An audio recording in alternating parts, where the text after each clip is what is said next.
YouTube? It is your favorite gamer here, Above Average Cody, coming at you with a very asked for Halo Infinite tips and tricks video. Today, we are going to be going over all of the best Strongholds strats here on the three main ranked Strongholds maps, Livefire, Recharge, and Streets. At least those are the ones that the pros play on. It's the ones you're going to run into the most on ranked.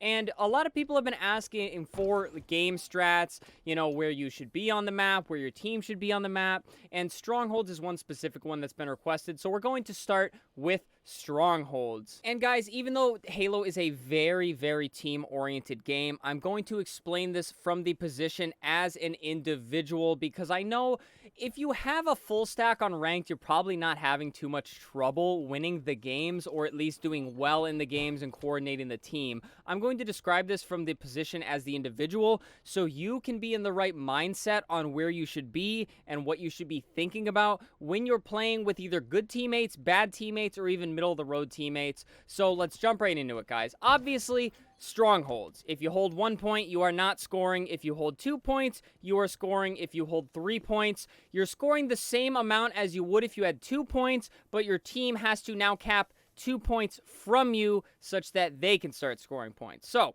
obviously, the most basic thing you guys want to start with is to go for B here on Livefire. Whether you spawn A, whether you spawn C, you want to go for B. All right, so you're going to go over with your team, you know, win some gunfights. Don't all rush the B point. Now, this is where you as the individual need to see where your teammates are going. If your teammates are spread out, taking shots and things like that, you want to be the point man. You want to get on the point. If you see 2 people, 3 people on the point, guys, do not feel like you have to rush to the point. All you're doing is creating your fish in a barrel. Your enemy team is going to be shooting fish in a barrel, guys. Now, once you have the B, do not push the 3rd point until it seems appropriate. And obviously, this is all in a perfect world, a perfect game. You're winning all the gunfights. You hold 2 points. You look at the bottom of the screen right there, guys. We are scoring.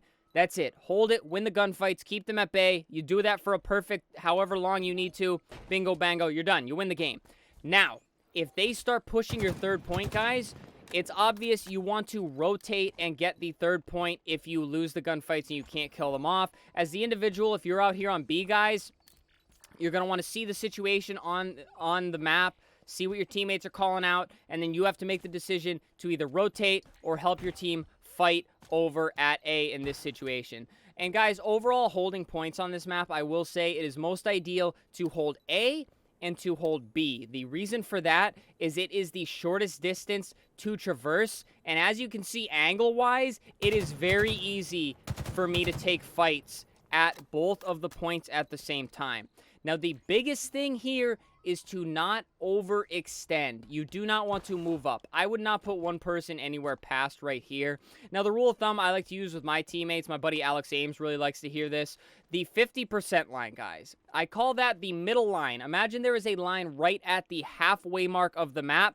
You do not want your team to cross that. The moment you cross that without a serious anchor, your team starts spawning either back here or way over in dummies. You don't want that. You want to spawn close to the points. You want to spawn in the area of the map you are holding, and then maybe wrap over, grab overshield, things like that. So yeah, guys, the main thing to focus on Livefire here is to hold A and B, and as the individual, you want to hold where your teammates are not. If you have 2 or 3 teammates here defending on A, you are alone on B, guys. You have to play it carefully. You have to play it smart. You have to hold your angles and try to win as many gunfights as you can, and honestly, just pray your teammates cycle over and help if you're getting double pushed, triple pushed, or obviously you should be on the mic calming if it is ranked so you can tell them that you need help. Watch the angles, guys. And I mean, that's pretty straightforward for Livefire. If you spawn on the C side, guys, I more recommend going for B first, obviously, and then trying to secure the AB. If you're able to win the gunfights and get the hold on A, I would recommend that. Or if you see them kind of holding their spawn a little too heavy, then just go for the C and the B. You can do the same thing, guys. It's not impossible to hold the C and the B. The only issue is if you are the person holding B and you have to traverse back to C, it is a much longer route to get here and win the fight, and this is an awkward angle to be taking fights from, let me tell you. That is the main reason holding the AB is a little bit more ideal. And the last thing I will say for Livefire, guys, Do not underestimate the wrap through tunnel. Whether you are defending or attacking, this is very useful or dangerous. If you're defending, be sure to keep an eye on it. Make sure somebody doesn't sneak behind you, start capping the point, and ruin the entire hold. And also, if you're getting strangle held on one point, guys, don't be afraid to be the playmaker, wrap through, go to the other end of the map, and take that point. And guys, that pretty much wraps up Strongholds live fire. There's a lot of other things I could say, but I don't want to just talk your ear off 15 minutes talking about live fire. Those are the basics. If you have any questions, let me know in the comments. Let's go on to recharge. Alrighty, guys, here we are loading into recharge. And while we do, I want to say this is probably the best Strongholds map in terms of complexity. It is the best because of the way the map is designed and where B is, guys. And just how the map flows. We're going to get into everything individually. But this map's crazy because you can get a full 250 hold on this map. It is very insane. It plays crazy. And we're just going to jump right in and talk about it, guys. So first off, I will say the best hold on this map is probably the AC hold. Now, this is where you have to make a decision as a team. This is very team-oriented, whether you want to go for the B push or if you want to go for the C push. In my personal opinion, it is the most advantageous to hold A and C. So I think you wrap to C because chances are, if they're not a very well-coordinated team, they are going to send one or two to B, which means if you do a full push for C, guys, you have an easy take. And now we're going to talk about why it is so advantageous to hold this. If you anchor one or two people here on C and one or two on A in control room, you can pin the enemy team either long haul or basically in whirlpool. It depends on what angles you're able to hold. And there's less of a 50% line rule here. As long as you have people in the corners of the map being C, A, and in control, you can send one basically wherever you want, and the spawns really don't get too wonky or spawn out of your favor. One more thing I want to say about the AC hold, guys, and I have never done this with a team because we've never coordinated well enough. If you're really frying the other team and you can get the AC hold and you can send somebody up top glass, the enemy team will be in an absolute blender because the map is so open here that this viewpoint, whether they are pushing A or C or trying to get into control, you are going to be putting in shots from a direction they are not looking. They are not looking up top glass, guys. They are sprinting at A, they are sprinting at C, which means their back is turned to you. You have the most insane cross shots and team shotting ever. That is the god hold on this map, at least in my opinion. So somebody A, somebody C, somebody control, and somebody here. Obviously, you can only hold it with strong comms because people can rat around, people can take weird angles, and people can get caught in a 2v1 very easily when you are this spread out. So just be mindful of that. B, I find in Strongholds games is really we're in a pinch, we need to cap a different point. Because more often than not, if you lose C and B, guys, and you are pinned here in A, they're going to be giving you the stranglehold from probably front C plat and control room, and they may even be getting nades out top A. Here is where you probably want to go B because you are either spawning down here in Whirlpool, or quite often you will find yourself spawning right in this area of pipes, and the quickest move is to go here, drop the pillars, and hope that you don't get fried. But keep in mind, somebody's going to be C, somebody's going to be control room. And that's why this map is so awesome. It's complex, and there's a lot of routes you can take to get to places. The best place to break C is to go through blue tunnel and come up behind them. But obviously, you could have somebody C with a repulsor. And it just gets very crazy on this map. But the best hold is what I mentioned, guys. Try to hold the AC, in my opinion, off the rip. Go for C, even if you are the individual and your team's a bunch of, like, weirdos and they all want to go B. You may be able to go here. And even just if you slow hold it and just keep them from pushing your A point, hopefully your teammates win the fights on B and are able to cap that. But AC is really the god hold on this map, in my opinion. And the spawns do get really wild because sometimes people will spawn in the open. Sometimes people will spawn out in like the hiding areas, like up top glass or back red pipes where I showed you. So just be mindful of that, guys. If you are not keeping track of the spawns and calming where the enemies are coming from, this map can get very crazy very fast. And like I said, it's easy to get a 250 hold. So even if you're up by a crap ton of points, if they get you on that AC stranglehold, it's very easy to lose a game. So just be mindful, guys. My best advice on this map, keep the high ground, keep the wide angles here, either top balk, either top glass, or top control is a very good one. Just watch your back and top control, and keep an eye where your teammates are around the map, guys. It's weird because recharge is very complicated when you are playing the game. It gets very hot, it gets very heavy, but there's only so much you can say about it. It's very simple in terms of understanding, but it is not simple in terms of where the enemy is spawning, and there's a million different ways to play the map. There's a million rat routes around the map. So yeah, guys, it's really best learned by playing it a lot. It gets crazy, but just keep in mind, it is as simple as the hold you and your team want to go for, so I recommend the AC hold. And also, it is the fastest traversal, I guess, not in terms of, like, time to get there, but it is faster in terms of getting your team to help them, because, boom, you got cross shots here, boom, you can huck nades here, right off that little balcony thing there, and they're on A plat. That's really it for a recharge, guys. If you have any questions, again, comment below asking me about the recharge. Let's get on to streets. As promised, everybody, here we are on the mean streets here, spawning the A side. Now, this one is a little bit of a simple but complex push off the spawn. I obviously recommend going B because the distance to get to C is very hard. And obviously, you're going to want to send somebody for Spanker, but we're not talking about that specifically.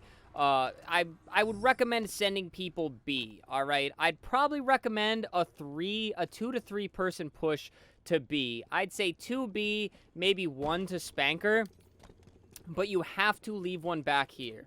9 times out of 10, the enemy teams you see are going to send one Pink Street, which means if you do a full push to B, you are going to leave your home spawn point vulnerable, which can lead to a very quick 2-cap. It can lead to a very quick pinch on B, which will put you in the triple cap blender, guys, and you do not want that. So what I'd recommend is sending 2 to 3 players here, and if you have some people calming on the mic, if they can tell you how many people are spawning here, then you know whether your anchor is safe to move over or not. Otherwise, your anchor should be watching Pink Street, or vice versa. If you're in C, you're going to want to be holding top steps or top balk and then be pushing B up the hill. Seaside is probably the least favorable. Seaside Stronghold is probably the least favorable map spawn of all the map and mode combos, because you're on the low ground here, all the nades come down the stairs from A, and then you are working uphill here, which is tough because you have to come up over this hill and try to take the fights, and they could be pillars, they could be in B, or they could be straight in the middle of the street, and they're just ready for you waiting, guys. Now, the biggest thing I want to say for holding the strongholds is that 50% line thing that we talked about earlier in the video, guys. That is so important because it is very easy to accidentally have somebody spawning in your back. Now, again, the 50% line rule is, imagine there's a line right down the middle of the map. The 50% line. 50% of the map's on that side, 50% of the map's on this side, guys. If you cross this line too far, there is a very high chance they spawn behind you, usually in PD. Because what we normally do, at least as a squad on Strongholds, is we have our anchor hanging back A plat, right? So that they can see Pink Street, and they can see middle, they can put some shots on their C anchor or their C spawners, what have you. The problem arises when people holding B want to push up and try to hold them in C or get more shots on them in C. The moment you start doing this is the moment you open up the opportunity for the game to spawn players in police department. Don't ask me why, but with the current spawns, that is what happens, because it sees how far away the A person is, possibly fighting Pink Street. It sees your teammates all the way up here, and it frees up a line of sight spawn right into police department there, guys. The reason you do not want to do that is because the best hold on this map is the A-B hold. It is very easy to get vision in terms of the elevation. I can see anybody capping the point here. I can see anybody capping the point here. I can get them pushing B here. And I can even see C spawn, basically, from here, guys. And the biggest thing is, if you can hold that 50% line and keep the spawn back from PD, you pretty much give them the spawn trap in Tram. You see the pros go for this nearly every team they play, guys. The spawn trap in C is arguably the worst thing to be in, especially if you're the one being trapped. Now, if you could trap your enemy there, that's golden, because they cannot work out of front Tram because they are getting peppered from too many angles, because, again, you have your teammate here on A plat, you have somebody B steps, they are getting shot by 2 people. It is horrible. It's easy to get nades in there. Forget about it. And now an uphill battle. You guys think it's easy to take an uphill battle? You are wrong. Nades fly down hills very nicely. You've got them locked. You've got them completely locked here. If they're fighting you from here, that's not a big deal. Just leave them, guys. Just back up. Where are they going to go? They're going to go down dumpsters, and then they're going to get team shot again. Literally, it is the worst stranglehold. The only thing is they are forced to trickle out B steps and go up Pink Street. This is where whoever you have holding the B steps, the B plat, what have you, is going to be watching. You don't have to have somebody watching that, guys, but you only have one person anchored back A plat, which puts them in a 1v1, a 2v1, or heaven forbid, a 3v1.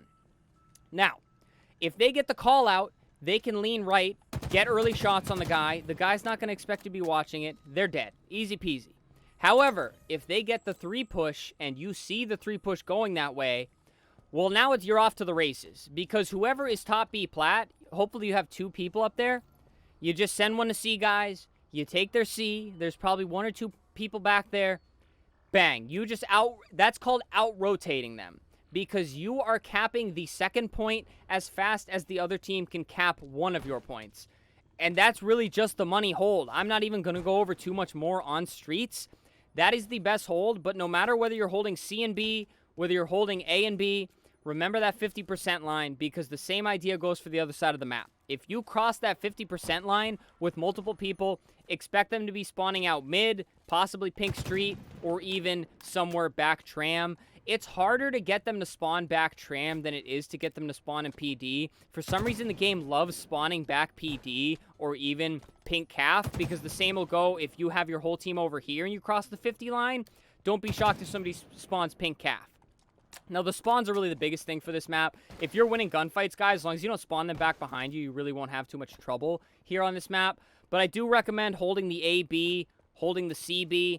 We only do the CA or the AC when things are getting really crazy or you're having a lot of trouble winning the gunfights on B, because that's really when you're going to want to send somebody on the wrap. And again, even if you're up, you don't necessarily have to cap. If you're being very careful anchoring people in the back spawn, you can send somebody up just to get cross shots, and then the team will be like, oh no, they're taking A, and then they're going to wrap back to A to try to kill you. But guess what? You weren't taking A, you were just giving them the fake, guys. So you wrap back, you just gave your homies enough opening on B to cap it, and now you have the hold, which means you are now looking at the team running at you rather than running at the team. The team standing in place with the hold, aimed, waiting for the enemy, always going to have an easier time when the gunfight's and the person's sprinting, panicking, trying to take the point. But all right, guys, that does it for these 3 Stronghold map analysis. Guys, I really hope this helps you out. This was a decently requested video. I'm sure I missed some stuff, but it is very hard to talk about a game mode without, like, showing you a ton of game footage, because like every game plays different, and that's really most of the fun of Halo Infinite. Every team's gonna play different, everyone's gonna hold different angles, and you can never plan for these spawns. Spawns are crazy. Sometimes they're good to you, sometimes they're bad to you. That's just the way the game flows. Best you can do is put your team in good positions to get the spawns that you want on all of these Strongholds maps. And of course, hold 2 points, guys. You got to get those cross shots in. You got to keep the enemy team in the spawn, and do not push up. Do not push up to the 3rd point. Stop it. If your teammate's doing it, yell at them. They shouldn't be doing that unless the situation calls for it, but you see what I mean? The game situation is different in every game. But that does it, guys. Please subscribe to the channel. Tons of Halo Infinite content. We play a lot of Call of Duty. We're going to be going crazy when Modern Warfare 2 drops. Gaming channel in general, guys. Subscribe. Please leave a like on this video so more people can find it. And leave a comment. Let me know what I left out. As I say with all the tips and tricks, guys, put some good info down below. I'll leave a heart on it. It'll jump to the top. That way anybody watching this video can get some help from you guys, the viewers, as well as me doing the video. And guys, channel memberships, if you'd like to join, $4.99 a month. We got cool emojis for the live streams. Supports me greatly, helps out a lot, but please do not feel like you have to. Thank you guys so much. I appreciate you all more than I can accurately put into words at the end of a Halo Infinite video, but that does it. Stay happy, stay healthy, and stay tuned for the next video.